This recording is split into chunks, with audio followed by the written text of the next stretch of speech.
StoneMakers. And we're making a wall that is almost 9 foot tall.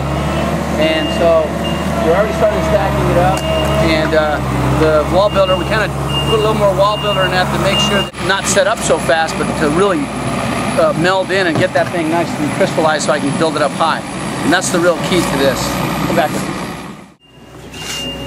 Now, another technique that I'm doing here, we're stacking it up on top of it, but what I'm doing is I'm peeling.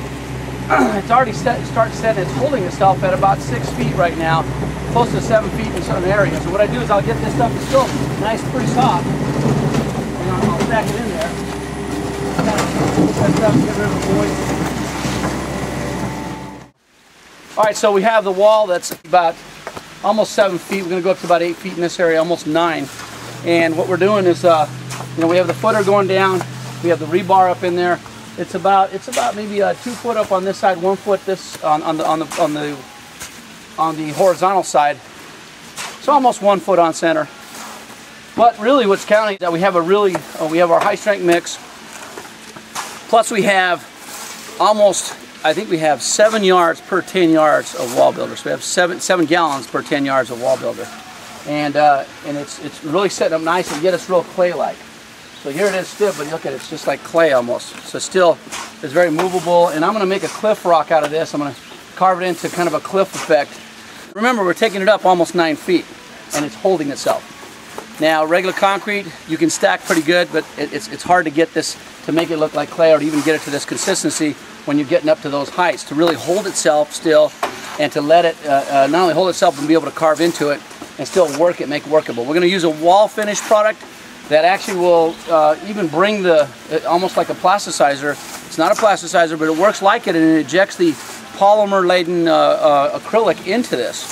And so now I want, because that way I have an outside, it really minimizes, I have an outside, almost a shell, and what it does is it goes into the concrete, so I have almost an integral acrylic, but what else it does is that it minimizes a lot of the efflorescence that comes off of a wall like this.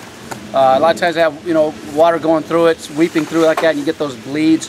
Whether it be a mason wall, block, rock, whatever you're doing, you're going to get that with concrete because that stuff bleeds through. So minimizing that will be the wall finish that we put on there. It kind of seals it up and lets that stuff bleed to the ground instead of through the wall and that white deposit coming out there.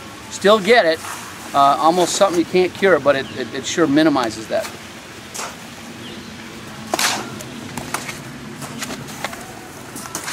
How nice and sticky that stuff is. It sticks right to it. It just sticks right to it. So if I scrape it off of here, like that, it just sticks right to it. So what we're doing that for is to thicken it up. So when I come in and start doing carving, and I carve this thing, and I'm going to carve it just like a real, to make it look like cliff rock around these areas here. And that's kind of the key, is to get that cliff rock look. And it really gives it and when I color it, it's going to give it a real good realistic effect. I have a natural setting behind you with all the trees and everything like that, and it's a great retainer wall. So that's what we're doing, thickening this up so later on we can use it to carve it out and work with it. We're about almost a foot thick, maybe more, certain areas. Now on the video here, you didn't get to see really how we started. We started it with our layering, and then we brought it up. But in our training classes, that's what we show. We show really the layering. Show how we get it up, and you think, how do you get this concrete up this high? And that's the technique. It's not just the product, but it's twofold. It's the product plus the technique. The technique is very, very important. Right now, it's very easy technique-wise, but if you don't know what you're doing from the very beginning, this thing will never get up this high.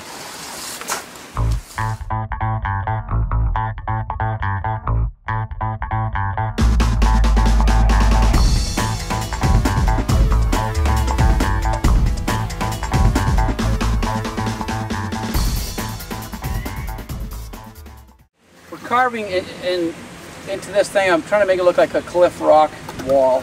I want to maintain the thickness of the wall, which we're, in some places we're almost at that 1.5 feet. Over there we're pretty thick.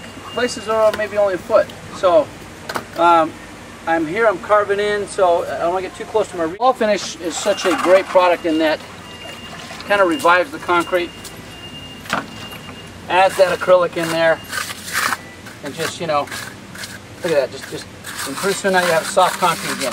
You can stamp it or do anything you want to do with it. as far as carving and stuff like that. So there it does. It just kind of brings the mud right back to where you need it. Now, I like to pull trout a little better when I'm doing this, but here again, I put lines. If I put lines, I cut where the line is, and I bring those together. So now,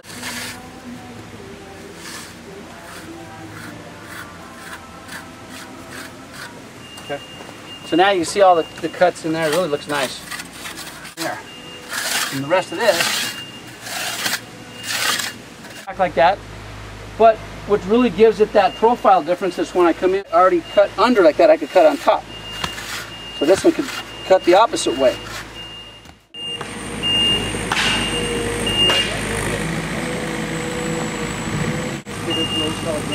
Yeah, not in the slab, but I got my house, I did my foundation.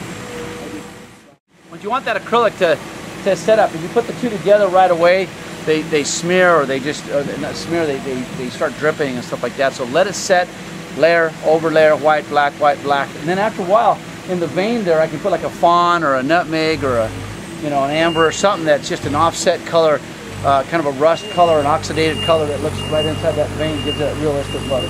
But right now I got it looks like a real cliff rock, and it cuts right here, so I figured I'd add an oxidation color like a fawn or even a nutmeg you can put in there, my favorite colors. But you can put this in here, look how it molds together. And a lot of those darker colors will bring out your profile. If you have a texture in here, amongst the granite, it goes in, out. Engineering wise, it's a going to be a very strong wall. I like to see anything really knock this thing down. We have great drainage on it. It's going to be nice. We got another, this is just 10 yards, so we got another 40 yards to go. So I think we might put a waterfall in this wall and add some steps going to the top. It'd be easy to put steps going up there and really make this look really, just have some fun with it. That's what we're doing. Waterfalls, caves, all kinds of good stuff. The sky's the limit as far as your customers go and what you really want to show them. This is amazing. I prefer this to even doing the cut rock. And I like doing the cut rock and making it look like a stacked stone wall. But I love this cliff rock effect. It's so natural. You can put it in the backyard, throw a waterfall over the top, maybe a little ledge fall on top of this. But you can do just absolutely anything. Sky's the limit with this. Another thing we want to add to this is, and you can add this later on, let this dry up a little bit. We barely poured this today. We put mica, and you can actually order mica from us, and it comes in a little bag or a tube or something. And it's crushed up mica. And what you do is you put a light layer of sealer. Once the sealer is starting to set, but it's a little bit sticky still, get that stuff and broadcast a little bit of that stuff, and it sticks all. Of course, it goes everywhere. But get that mica, and you'll see it stick all up on the first layer of your sealer. Put another light layer of sealer, and you'll stay in there. And I've put some down on the lower wall here. I've had it there almost 2-3 years, and I'm telling you, it's still there. Big old chunks are still there. It just hangs right onto the stuff. So, but it gives it that more, that more realistic effect, and that's what we're looking for, that realism.